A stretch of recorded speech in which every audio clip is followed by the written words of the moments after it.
लेकर दिल्ली में एक समारोह का आयोजन किया जाता है। उस समारोह में इंदिरा गांधी का कोई जिक्र नहीं था। जिस महिला ने इस देश के लिए 32 गोलियां खाई, निमंत्रण पत्र पर उनका नाम तक नहीं था।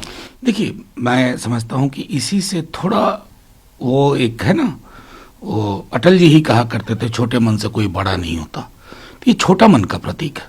इतिहास ऑब्लिटरेट नहीं कर पाएंगे ना आप।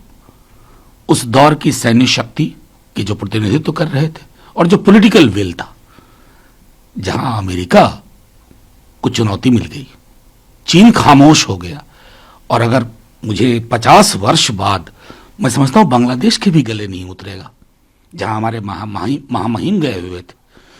राजनीति को कुछ दायरों से बहुत ऊपर रखना चाहिए, और इस तरह के छोटे मन के जो काम होते हैं उससे आप इतिहास की धारा नहीं बदल सकते। जाहिर है इसमें किसी का कुछ नहीं गया, इंदिरा जी का तो कतई कुछ नहीं गया, उस दौर की जो प्रतिबद्धता थी उसका कुछ नहीं गया। हाँ, आप बहुत हल्के दिख रहे हैं। हल्का नहीं दिखना चाहिए। सरकार निरंतरता में होती है। पॉलिटिकल पार्टीज आती जाती हैं सरकार में, लेकिन स्टेट और गवर्नमेंट की एक जो निरंतरता है ना, उसमें इस तरह की चीजें अशोभनीय है।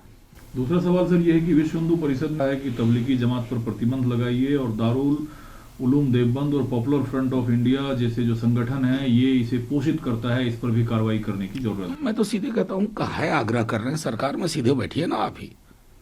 काहे को एक फसाड भारतीय जनता पार्टी का, ये नहीं भूलना चाहिए इन सबको, जो लोग इस तरह के बयान देते हैं कि दक्षिण एशिया का जो ये भूखंड है ना, भारत, बांग्लादेश, पाकिस्तान, हम एक जगह से निकले।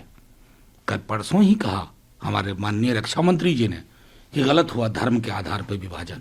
बिल्कुल गलत हुआ। बांग्लादेश क्यों बना? कि धर्म को खारिज किया। और आप क्या कर रहे हैं? धार्मिक आधार पर लोगों को बांट रहे हैं। जहां पर दीवार तोड़नी चाहिए वहां नए दीवार बना रहे हैं।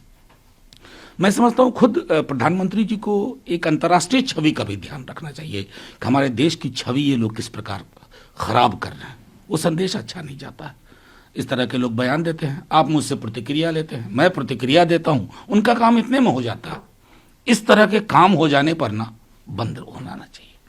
भारत सरकार की ने कहा है कि भारत अमेरिका के साथ अगली बातचीत या वार्ता के लिए काफी उत्सुक है। पहले की तरह अभी कोई तारीख तय नहीं हुई है, लेकिन अमेरिका के साथ हमारे संबंध अच्छे हैं और हम वार्ता के लिए उत्सुक। देखिए, वार्ता तो निरंतर होनी चाहिए। अमेरिका के साथ बातचीत में हमेशा ये भी हमें ख्याल रखना चाहिए, जाहिर तौर पर परिपक्व लोग हैं, ध्यान रखेंगे ही, लेकिन इस भूखंड में हमारी भूमिका को किस प्रकार अमेरिका देखता है उस पर कोई समझौता नहीं होना चाहिए।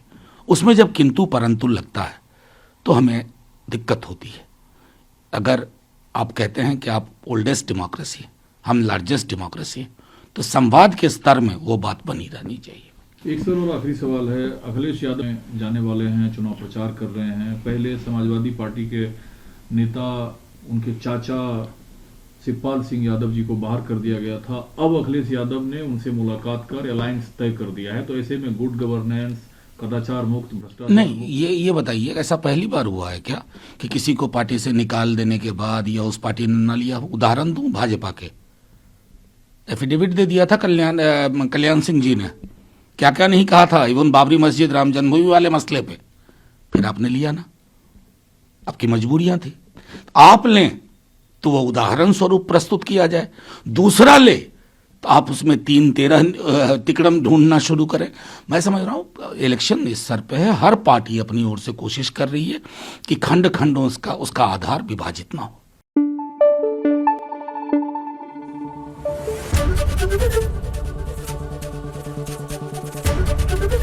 एबीपी न्यूज आपको रखे आगे।